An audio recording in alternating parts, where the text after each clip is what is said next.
Olá, eu sou a psicanalista Tabata Romero e nesse vídeo eu vou falar sobre a esquizofrenia. Recentemente tivemos um caso muito triste de um jovem de 19 anos chamado Gerson, esquizofrênico, que entrou numa jaula de uma leoa num zoológico e faleceu. E esse caso, muito triste realmente, gerou muita comoção social e muitos questionamentos sobre a doença em si, e também muito questionamento sobre como deveria ter sido um tratamento adequado para esse rapaz para que essa tragédia pudesse ter sido evitada. Então eu vou começar falando sobre o que é a esquizofrenia, depois eu vou falar um pouquinho sobre possíveis tratamentos para esse transtorno e vou usar como exemplo esse caso real desse rapaz, o Gerson, para ficar mais claro para vocês sobre como é o funcionamento dessa doença. Bom, então vamos lá. A esquizofrenia, ela é um transtorno mental grave dentro do espectro das psicoses, ou seja, ela é o estágio mais avançado, ela é a patologia mais grave dentro do que a gente chama de psicoses. E ela é a mais grave porque é nesse tipo de transtorno que o sistema psíquico da pessoa se encontra mais prejudicado, a ponto dela mesma já não mais conseguir distinguir entre a realidade e a fantasia. Então a pessoa com esquizofrenia, ela realmente perde a capacidade de discernir entre o real e o que seria uma imaginação da cabeça dela, um delírio. E como todos os outros transtornos psíquicos, na esquizofrenia também não há marcadores biológicos. E o que significa isso? Significa que não há exame de sangue, de DNA ou de imagens do cérebro, tipo ressonância magnética, que possam comprovar a existência de uma doença ali naquele órgão. Então, por exemplo, se esse rapaz, o Gerson, fosse submetido a uma bateria de exames físicos, e biológicos, no cérebro dele, no corpo, não sairia nada, Os laudos dariam como não tem nada, tá normal. Ou seja, não vai haver ali no cérebro dele nenhuma lesão ou nenhuma má formação que justifique aquele tipo de comportamento que ele tem. Então, quando a gente diz não há marcador biológico, é exatamente isso. Não há como localizar fisicamente, biologicamente, onde está aquela doença no corpo. Não há. Então é por isso que ela é chamada transtorno mental. E foi exatamente frente a esse problema que o Dr. Freud, que desenvolveu a psicanálise e que antes era neurologista, enfrentou quando ele começou a analisar esse tipo de paciente com o que a gente chama hoje de transtornos mentais. Então lá na época dele, ele já se deparou com esses pacientes que claramente tinham alguma questão, mas que quando eram submetidos a exames físicos, biológicos, nada era encontrado na morfologia do cérebro desses pacientes. E essa foi uma questão que intrigou Freud, porque como isso poderia acontecer? Se a morfologia estava intacta, como aquele paciente podia apresentar aqueles comportamentos? Então essa pergunta inquietante é justamente o que desafia Freud a entender o que estava acontecendo com aqueles pacientes e a concluir que aquilo não era da ordem do corpo, não era alguma disfunção da biologia do corpo, mas sim da ordem de outra coisa, que depois ele vai desenvolver como a psique humana. Ou seja, ele concluiu que o problema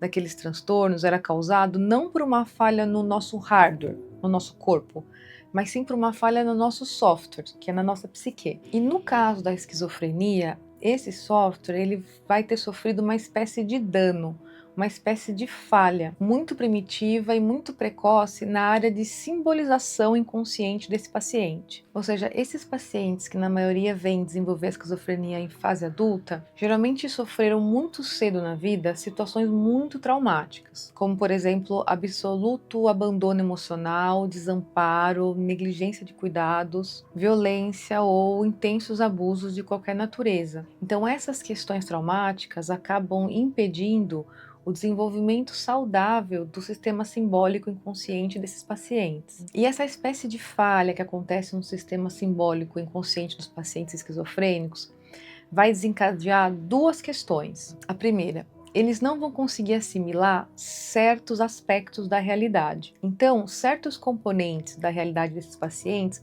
não vai ser inscrito no consciente deles.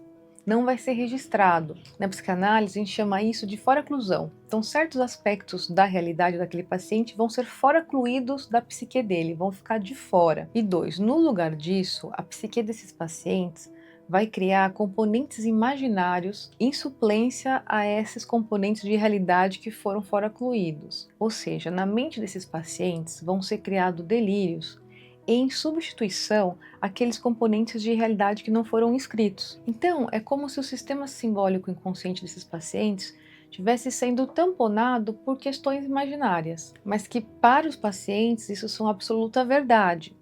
Eles não enxergam esses delírios criados como delírios, eles enxergam como absoluta verdade. E são esses alguns dos sintomas presentes no transtorno da esquizofrenia. No caso desse rapaz, o Gerson, que era conhecido como Vaqueirinho, algumas pessoas que trataram dele relataram que ele costumava dizer que ele gostaria muito, que ele tinha um desejo de ser treinador de leões. E isso é tudo muito triste, porque quando a gente assiste o vídeo, a gente vê que ele entra na jaula assim, por vontade própria, né? Ele entra com a maior convicção.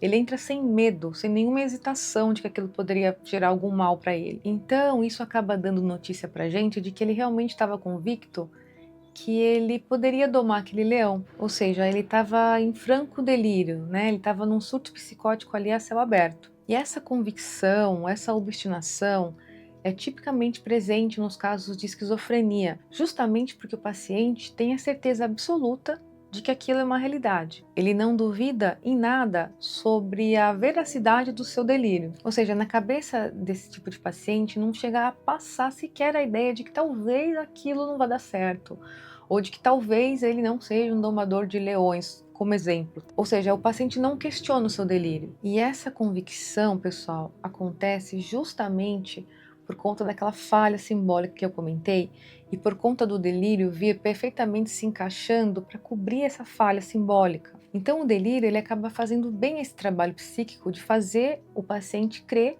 que aquela é a realidade dele. E essa função de tamponamento que o delírio tem sobre a realidade vem como medida de proteção, pessoal, da psique dos pacientes para encobrir uma realidade, essa sim real, muito traumática para esse paciente. Então a esquizofrenia, pessoal, na verdade é um transtorno que a própria psique do paciente cria como defesa frente a essas situações traumáticas insuportáveis para ele. Pelo pouco que eu pude apurar do caso do Gerson, ele parece ter sido encontrado muito pequeno, por volta de 4, 5 anos de idade, abandonado, perdido, vagando numa rodovia. Já com um sistema psíquico bastante comprometido, né, as pessoas comentam, devido a um histórico familiar muito complicado, onde a própria mãe e a própria avó também já eram diagnosticadas com esquizofrenia. Então veja, esse fato nos revela quão potencialmente traumática pode ter sido essa primeira infância dessa criança. Ou seja, quão falha pode ter sido a maternagem dessa mãe em relação ao Gerson, já que ela mesma apresentava condições psíquicas, né, condições de saúde mental muito prejudicadas. Então a gente pode dizer que essa infância muito traumática certamente foi o que levou à psicose do Gerson, que por ela não ter sido devidamente tratada ao longo dos anos, ela foi evoluindo para a esquizofrenia, que compõe esse quadro de obstinação delirante e apagamento da realidade. Realmente um caso muito triste, ainda mais se a gente considerar que quando a psicose evolui para esse último estágio, a esquizofrenia, ela não tem mais cura, porque é realmente impossível que a psique dessa pessoa que passou por esse surto delirante retorne a um estado como ele era no pré-crise. Ou seja, uma vez ocorrido o surto, esse paciente vai sempre precisar de medicação para o resto da vida dele, para ele conseguir encontrar algum nível de estabilização possível. E esse possível varia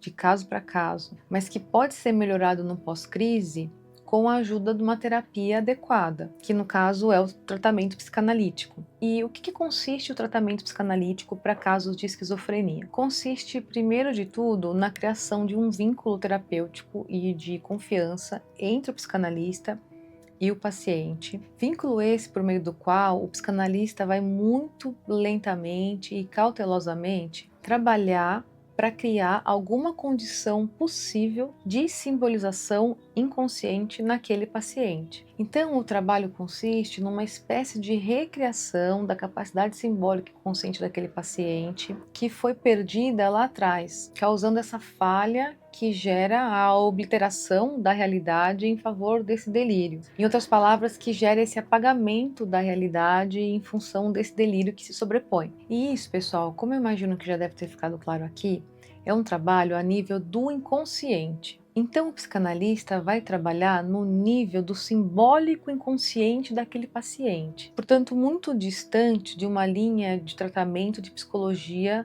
no nível cognitivo comportamental, por exemplo. E até mesmo diferente do tipo de tratamento que esse paciente vai obter na linha da psiquiatria, da medicina psiquiátrica, que vai usar remédios para, de certa forma, anestesiar, dopar e preservar algumas funções mentais desse paciente. Então, em se falando de tratamento, qualquer abordagem psicológica diferente da abordagem psicanalista não é recomendado, porque pode ou piorar o quadro de surto do paciente ou até mesmo criar novos surtos. E no que toca ao tratamento médico-psiquiátrico, o tratamento medicamentoso é sim indicado e necessário para casos de esquizofrenia. E como eu disse, na maioria dos casos, os pacientes terão que fazer uso dessa medicação para sempre. Então, se o paciente conseguir o apoio adequado, no sentido de conseguir ser tratado tanto pela via da psicanálise como pela via da psiquiatria, ele pode conseguir melhorar a sua condição psíquica, no sentido de estabilizar com algum nível de funcionalidade, algum nível de organização mental, que vai permitir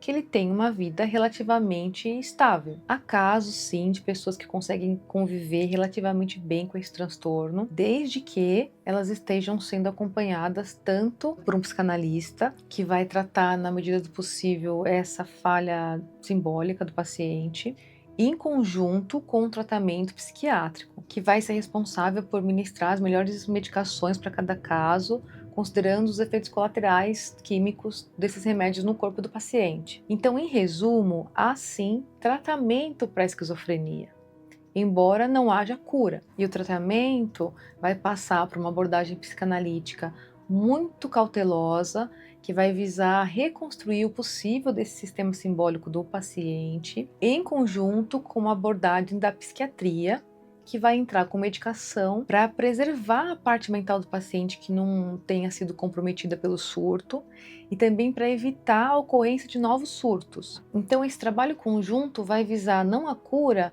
mas o máximo de bem-estar possível para esse paciente enquanto ele viva, vai também procurar evitar a ocorrência de novas crises que, se acontecerem, podem prejudicar ainda mais o sistema mental desse paciente, e também vai evitar que esse paciente coloque a sua própria vida em risco, como aconteceu nesse caso, infelizmente, ou coloque a vida de outras pessoas em risco. Esse seria um tipo de tratamento que a gente pode chamar de adequado para esses casos. Então, espero que esse vídeo tenha te ajudado a esclarecer um pouquinho sobre o que é esquizofrenia e que tipo de tratamento existe para esses casos. Se você gostou desse conteúdo, se inscreve para receber a notificação para quando eu postar próximos vídeos. Compartilha com alguém que você acha que vai se beneficiar recebendo esse tipo de informação. E comenta aqui embaixo se você tem alguma dúvida, se você gostaria que eu explicasse algum ponto específico, ou se você quer me sugerir, inclusive, novos temas para eu abordar em próximos vídeos. Um beijo e se cuida!